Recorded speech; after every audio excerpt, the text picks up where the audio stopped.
Fala galerinha do xadrez, tudo beleza? Você sabia que dá pra jogar xadrez sem peças, sem tabuleiro? Hoje a gente vai ver um vídeo sem... Mentira, mas dá mesmo galera, dá pra jogar. Eu quero agradecer o Anderson que me fez a sugestão desse vídeo, que é uma partida histórica entre os campeões mundiais Mikhail Botvinnik e Max Euwe, tá bom? Uma partida aqui muito legal e eu vou mesclar e vou mostrar imagens reais de quando foi filmado entre eles jogando sem peça, sem nada, né? Apenas falando os lances.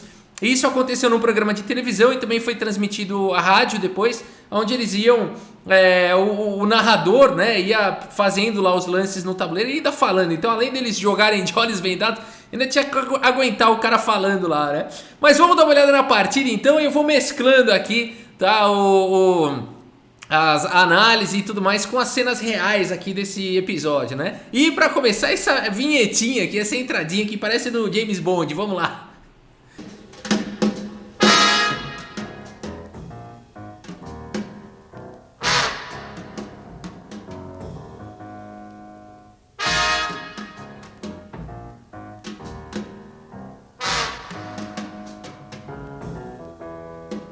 Um espetáculo, né? Mas vamos lá, galera. Então a gente tem aqui o Mikhail Botvinnik contra o Max Euwe. Foi feito um sorteio aqui e o Mikhail Botvinnik caiu com as peças brancas e ele vai jogar então aqui contra o Max Euwe e ele abre com o peão dama D4. Max Euwe responde com cavalo em F6, C4, E6, cavalo C3 desenvolvendo e aqui bispo B4, a defesa Ninzo-Índia, né? Então aqui eles vão fazendo essa abertura e aqui E3 foi a decisão do Botvinnik, possibilitando o desenvolvimento aqui do bispo de casas claras. C5 já atacando o centro pelo Max Euwe, cavalo F3, B6, protege C5, prepara para desenvolver o bispo.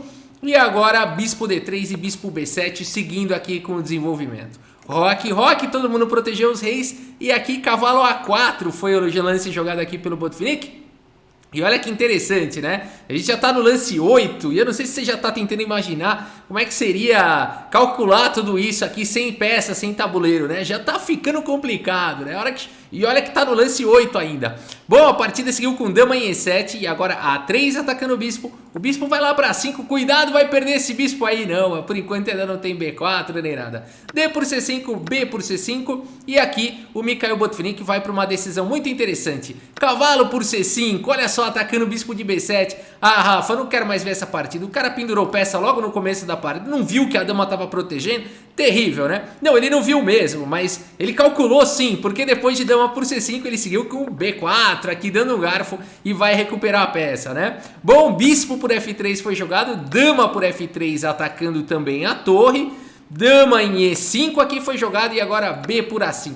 Ah, Rafa, o cara não viu que dava pra pegar a torre aqui, né? Pelo amor de Deus, os caras também, eu vou falar, não adianta nada jogar assim, até eu consigo, né? Não, galera, de fato o melhor lance da posição é B por A5, né? Se dama por A8 aqui poderia seguir de diversas maneiras, bispo C7 é uma delas, ou até mesmo cavalo C6, e a dama já tá atacada e não tem tantas casas, dama B7, por exemplo, torre B8, perseguiria a dama e a dama não tem mais pra onde ir. Dá pra salvar alguma coisa? Talvez dê pra salvar. Bispo B2 seria uma possibilidade e depois de dama por B2, dama em A6 tentaria salvar a dama, né? Por que não dama em A6 direto aqui? Dama em A6 direto não funcionaria por conta de bispo C7 e aqui a dama tá fora de jogo, né? Por exemplo, e a torre tá atacada, né? Então realmente uma ideia muito interessante, galera. Não vamos subestimar aqui o lance dama em E5, né? O espetáculo já começou aqui. Olha o tanto de cálculo que está envolvido aqui nessa posição, né? Bom, a partida seguiu com B por A5 e agora dama por A1 capturando a torre, dama por A8 capturando a torre. E aqui a gente tem então par de bispos contra par de cavalos. Dama C3 foi jogada aqui pelo Max Euwe, bispo em E2 colocando o bispo em segurança, cavalo C6 atacando a dama e agora a dama vai para casa de B7 em segurança. Torre B8 perseguindo a dama aqui em C7 e agora a dama C2 mais uma vez atacando aqui o bispo. Bispo em F3, galera, lance 19. Aqui se a pessoa chegou até aqui no mental só visualizando, sem tabuleiro, sem pé, esquece, a pessoa já pode jogar uma partida inteira. Porque se você chegar no lance 20 com tranquilidade, numa partida como essa, calculando e tudo mais, você pode jogar quantos lances você quiser, 50, 100, ou se for cal sem nepo, 200 e tudo mais. H5 foi jogada aqui pelo Max Euwe, impedindo qualquer problema de checkmate na fileira do fundo e já criando um posto aqui para o cavalo. Um excelente recurso aqui, H5. Bispo por C6 foi jogado e agora a torre B1, né? Que espetáculo aqui esse H5. Vamos olhar mais uma vez, né? A grande ameaça aqui do Botvinnik na posição depois de bispo F3 é capturar o cavalo e depois capturar a torre, né?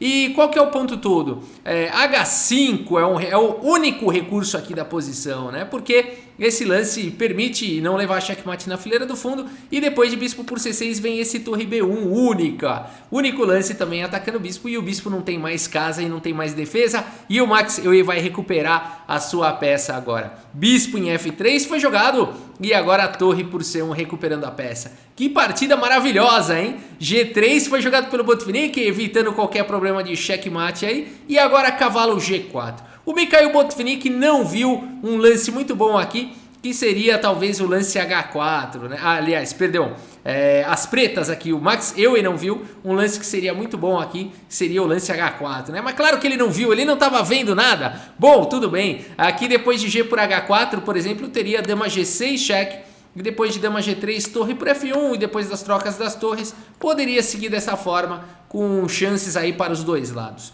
Mas o lance jogado, cavalo G4, traz um problema. Brancas jogam e ganham aqui, galera. Ficam muito bem, ficam melhores. Se você quiser dar pause nessa posição e tentar encontrar, eu vou falar, não é fácil.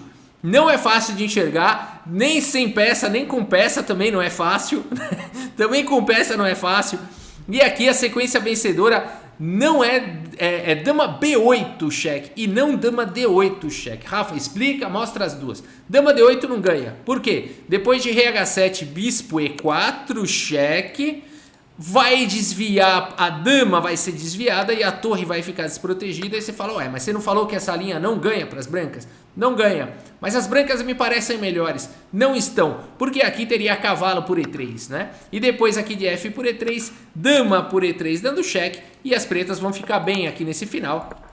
Vão ficar com igualdade ou até melhores aí nesse final, né? Provavelmente as brancas conseguem lutar e tentar empatar aqui, mas enfim, né? Seria uma possibilidade aí de jogo. Então esse lance não ganharia, galera, olha que loucura, né? Então aqui, perdão, mas o lance que ganha então não é dama D8, é dama B8. Rafa, qual a diferença? Bom, depois de rei H7, bispo E4 cheque e ganhou a torre. Tá, mas e aí cavalo por E3... né? Já vimos que as pretas ficam bem aqui, não, mas por isso B8 e não D8, porque depois de cavalo por E3, dama B1 e a dama tá cravada e as brancas têm um final vencedor. Se você encontrou tudo até aqui, você é o próximo Magnus Carlsen, né? Seja com peça ou sem peça. Agora, eles aqui sem tabuleiro, sem nada, não encontraram tudo isso, né? E aqui a partida seguiu simplesmente com bispo por G4. Eles não viram isso, literalmente, né? Bom, aqui é muito difícil de ver que brancas ganham jogando essa e não essa, porque no final de todo aquele rolo, né? Mais uma vez aqui no final de todo aquele rolo, né? E cavalo por E3 teria esse recurso de dama B1 muito sofisticado, muito difícil. A partida seguiu com bispo por G4, torre por F1 cheque, primeiro rei por F1, H por G4 e depois de dama por A7 faturando mais um peão, esse rei aqui vai levar cheque perpétuo com dama D1 cheque, rei G2, dama F3 cheque. E nessa posição, ambos os jogadores concordaram aqui no empate, porque aqui vai ter perpetuidades, né? Esse rei vai ficar levando cheque pra lá e pra cá, pra toda hora, pra sempre aqui, né? Dama vem pra cá, vai você pra lá, vem você pra cá, e não tem como evitar aqui o perpétuo, por isso aqui o empate. Uma partida espetacular, hein, galera, entre esses campeões do mundo, às cegas, né, sem tabuleiro, e além de tudo tendo que aguentar o narrador lá falando, né, eles tentando se concentrar lá e o cara não parava de falar e mesmo assim fizeram aqui esse espetáculo, né.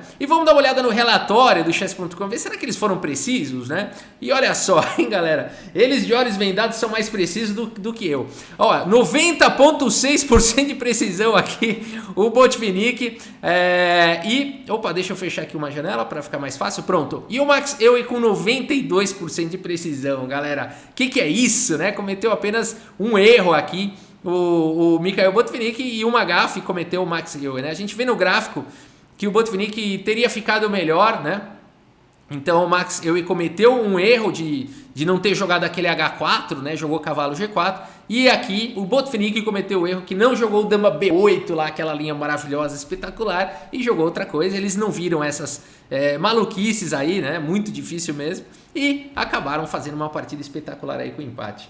Mas é isso, galera. Espero que vocês tenham curtido aí o vídeo, essa curiosidade, quem não sabia que dá pra jogar xadrez às cegas, né, e tudo mais. E esse momento histórico entre esses campeões mundiais. Tá bom, galera? É isso. Muito obrigado pela sua audiência. Um grande abraço aí pra todos vocês e até a próxima. Valeu! Cavalo H5. No tabuleiro de xadrez. De xadrez.